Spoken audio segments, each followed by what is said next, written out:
Chapter 2: The Old Friend's Advice. One day, however, I received a message on Facebook that sent my life in a different direction. The message was from a person who I'd known when I worked down London. I'd contacted him some days or weeks earlier and hadn't thought any more about it. We exchanged commonplace messages about the past, some of the laughs we'd had, and what he was doing now. These, however, like the rest, gradually grew less and less, and it was only when I told him about Anna that he related how he'd lost his partner a few years before. He wrote about how he'd dealt with the grief and loneliness, and how he felt the excruciating boredom of having no social escape. Reading those messages was like reading one's own present state. He said there are two ways to deal with grief and each person is different.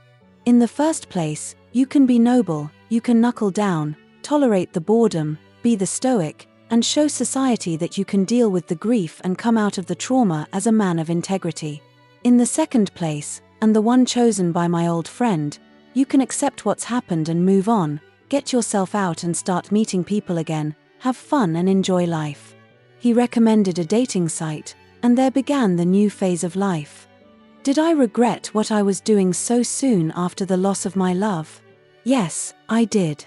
Anna wouldn't have minded, and she'd have been pushing me to get out and live life again, but you're always conscious of what others might think. At least I was in the early weeks, but then shame took hold and I couldn't give a damn. I accepted that I wasn't strong enough to have taken the noble path to recovery, and I envy those who have the strength to undertake such fortitude of mind and spirit to overcome the pain. I wanted happiness, fun, the sparkle of life to overcome my pain, and the decision was made, and I would join the recommended site. Ordinarily, I would have had much trepidation about getting out there and dating again. It had been nearly 18 years since I was last single, and that wasn't a very propitious time to say the least, but the deep, unsettling intensity of sitting in that room at home was unbearable, and this, above all else, compelled my venturing out. It wasn't a need for sex, either, which necessitated the adventure, but more a need for companionship, someone to simply talk to in the day or night, someone to have a laugh with and have some friendship. As advised by my old friend, I duly did the deed, joined and began chatting. I suppose, at the start, I approached the dating game with old prejudices from earlier decades where joining a dating agency was considered an act of desperation, a white flag whereby you'd given up on getting hitched in the traditional method of meeting in a pub or club. In those decades it was considered embarrassing, even downright shameful, to join a dating agency. With the advent of the internet and a new generation of adults, all that changed. Now the contrary is the case.